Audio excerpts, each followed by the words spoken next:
नमस्कार दोस्तों, मैं सोनम जैन और आप सभी देख रहे हैं सोनम जैन की कहानी। और आज की कहानी है अधूरी शादी अंतिम भाग 3।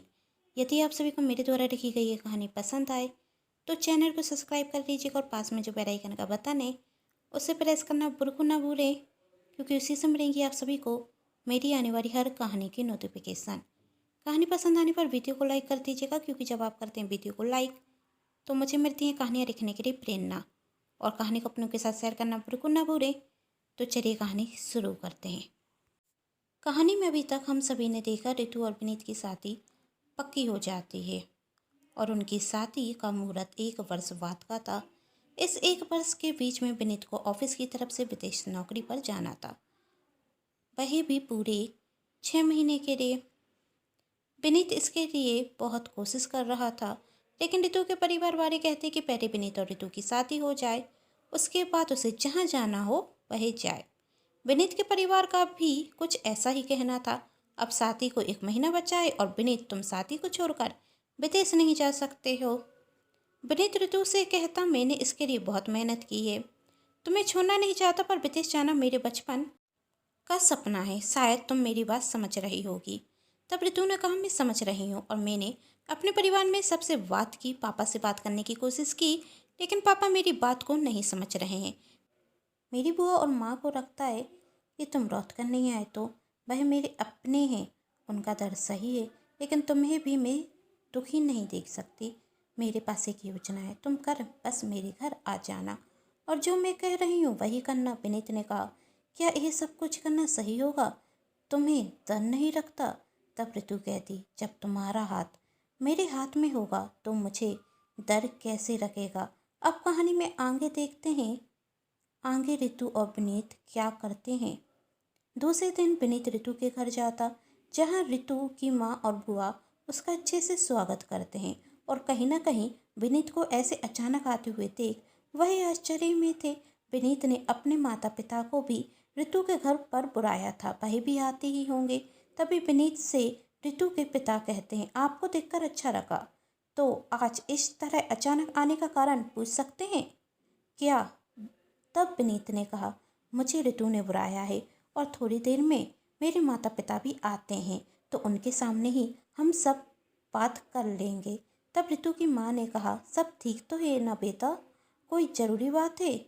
जी मम्मी जी, आज एक बहुत बड़ा निर्णय लेना जा रहा हूँ, जिसमें आप सबका आशीर्वाद चाहिए। हम कुछ समझे नहीं बेटा, ऋतु की बुआ कहती, आप थोड़ी देर में सब समझ जाएंगी। वैसे ऋतु कहाँ है? तभी विनीत के माता पिता वहाँ आते और कहते, क्या हुआ इस तरह अचानक से यहाँ हमें क्यों बुलाया, और तू क्या कर रहा है, और यह बैग बैग अपने साथ क्यों लेकर आया है? माँ पापा आप शांत हो जाइए, थोड़ी देर में आपके सारे सवालों के जवाब मिल जाएंगे, हम बताते हैं। ऋतु कहती, पापा जी विनीत जी सही कह रहे हैं, बस कुछ समय में ही आप सभी को हर सवाल के जवाब मिल जाएंगे। और वह अपना हाथ आगे करते हुए विनीत से कहती, लो ये मंगलसूत्र और सिंदूर, सिंदूर मेरी मांग में भर दो, उसके बाद विदेश जाओ, मंगलसूत्र मुझे पहना दो, उसके बाद आपको जो करना है वही करो।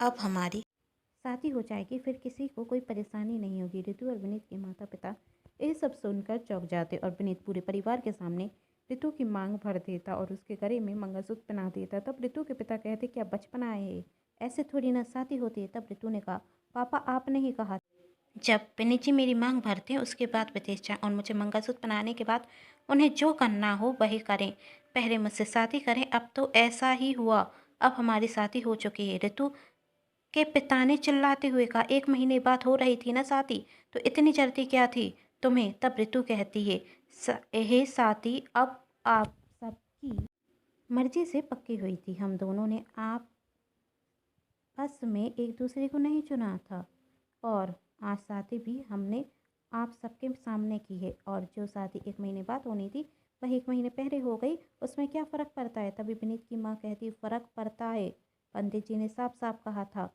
यदि शादी 1 वर्ष के पहले हुई तो अच्छा नहीं होगा, और यदि अब कुछ ऐसा हो गया तो उसका जिम्मेदार कौन होगा? तब विनीत कहता, माँ ऐसा कुछ भी नहीं होगा, और हमारे पास कोई और रास्ता भी तो नहीं था। हमने आप दोनों परिवारों को समझाने की बहुत कोशिश की, पर आप लोग हमारी बात समझ कहाँ रहे थे। आप ही तो चाहते थे पहले हम दोनों की शादी हो जाए, उसके बाद मुझे जहाँ जाना हो वहाँ मैं जाऊँ। तो अब तुम ऋतु को अपने साथ लेकर जाओगे? ऋतु के पिता ने कहा। तब विनीत कहता, लेकर तो जाना चाहता हूँ पापा जी, लेकिन लेकिन क्या? ऋतु की माँ कहती, लेकिन मम्मी जी अभी मैं ऋतु को अपने साथ नहीं ले जा सकता, पर 6 महीने बाद मैं ऋतु को अपने साथ जरूर ले जाऊंगा। तब विनीत के पिता कहते, अब तुम बच्चे इतने बड़े हो गए हो कि अपने निर्णय स्वयं लोगे, हमारी आज्ञा की कोई ज़रूरत नहीं है तुम्हें। ऐसा नहीं है पापा, ऐसा नहीं तो कैसा है?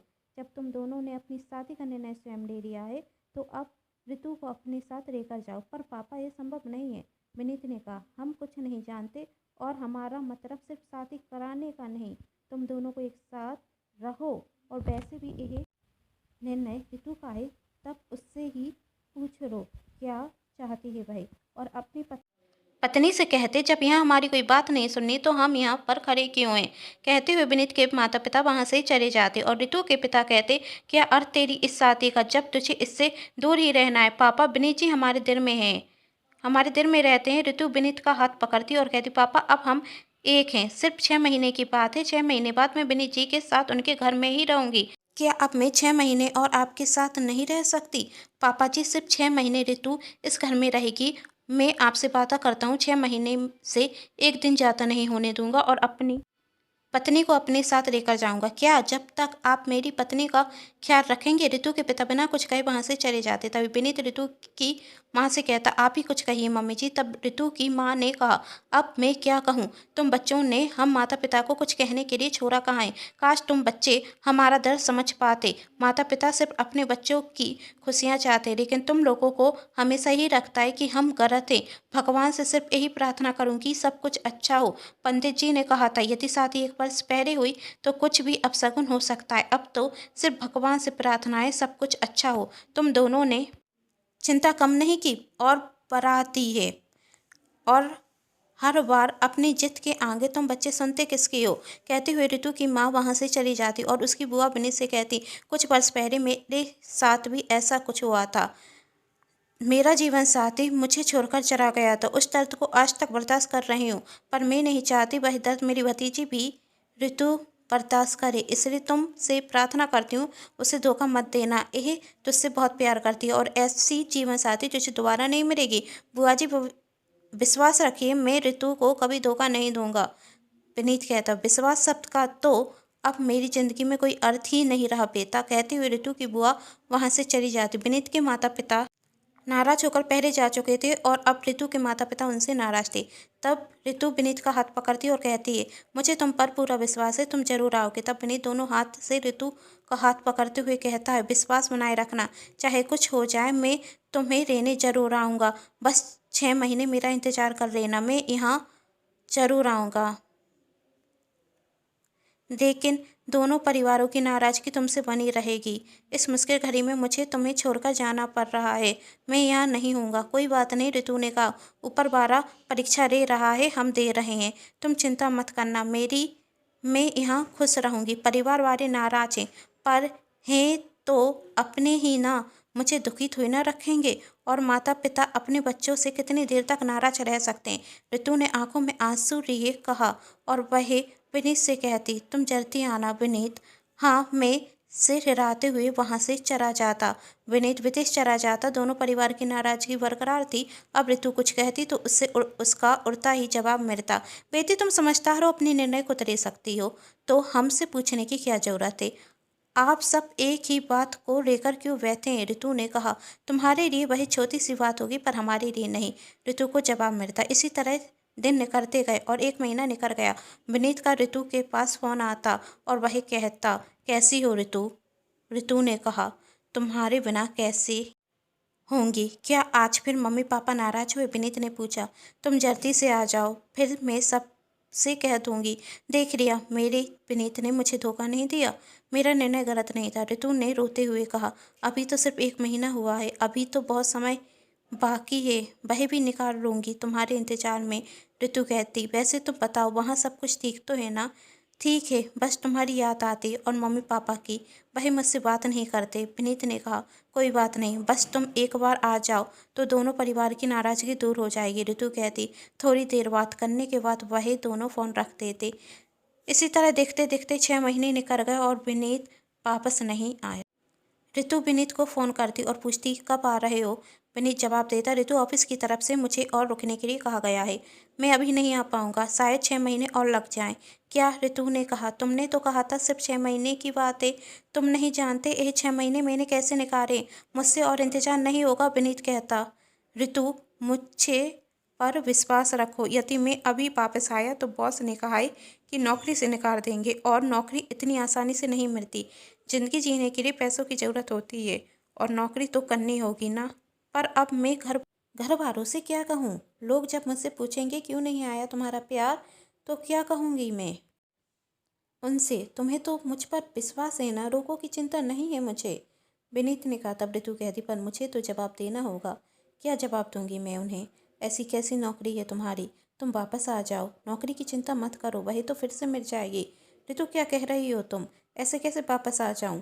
मैं नहीं आ सकता। और जब विनीत के माता पिता पूछते तो उसका वही जवाब होता। तब विनीत की माँ कहती, कम से कम उस लड़की के लिए तो आ जा जिसने तूने शादी की है, जिसने तुझ पर विश्वास किया है, तो थोड़ा और बनाए रखे। ऋतु के पिता ऋतु से कहते, कहा था ना बेटी, ऐसे लड़कों पर विश्वास मत कर। अब उसका वापस आने का मन नहीं है, वहाँ दिल लग गया है। उसका क्या पता किसी लड़की से दिल भी लगा बैठा हो। ऐसा नहीं है, पापा कहती और रोते हुए अपने कमरे में चली जाती। अब हर कोई ऋतु से यही पूछता, क्यों नहीं आया तेरा प्यार। तुझे तो उस पर बहुत विश्वास था, सिर्फ एक नौकरी के लिए तुझे छोड़ देगा क्या। क्या वहाँ पर किसी और से दिल लगा बहता है, जो तुझसे ज़्यादा दिखने में खूबसूरत होगी और एक अच्छी नौकरी भी करती होगी। क्या पता पैसों के पीछे छोड़ दिया होगा तुझे। अब किसी भी सवाल का जवाब नहीं था ऋतु के पास। उसे खुद समझ में नहीं आ रहा था कि वह अब करे क्या। दिल तो अभी भी कह रहा था, विनीत धोखा नहीं दे सकता। उसके मन में जब भी गलत ख्याल आता तो वह विनीत से बात कर लेती और अपने मन को संतुष्ट कर लेती। पर कुछ समय बाद विनीत ने ऋतु से सही से बात करना भी बंद कर दिया। तो ऋतु जब भी फ़ोन करती तो विनीत का एक ही जवाब होता, ऋतु मैं काम में व्यस्त हूँ, हर बार फ़ोन कर परेशान मत किया करो, जब फ्री होऊंगा तो फ़ोन कर लूँगा। ऋतु ने कहा, अब मेरा फ़ोन करना तुम्हें तकलीफ देने लगा है, और तुम फ्री होते कब हो, जब देखो काम में व्यस्त होते हो। कभी ज़रूरी मीटिंग होती है तो कभी कुछ और, कब बात करूँ मैं तुमसे। इस तरह से बात क्यों कर रही हो। विनीत ने कहा, यहाँ पर मैं कोई पिकनिक नहीं कर रहा हूँ, काम करता हूँ। और जब विश्वास नहीं था तो जाने के लिए क्यों कहा था। मैंने तो कहा था ना मैं नहीं चाहता हूँ, पर तुम ही चाहती थी ना कि मैं जाऊँ। जब आ गया हूँ तो मुझे शांति से काम करने दो। तभी पीछे से आवाज़ आती, विनीत क्या कर रहे हो, चलो ना, चल कर लंच करते हैं। ऋतु ने पूछा, कौन है वह। मेरी गर्लफ्रेंड थे, विनीत गुस्से में कहकर फ़ोन रख देता। देखते देखते वक्त निकलता जा रहा था और 6 महीने बीत गए, पर विनीत की आने की अभी भी कोई खबर नहीं थी।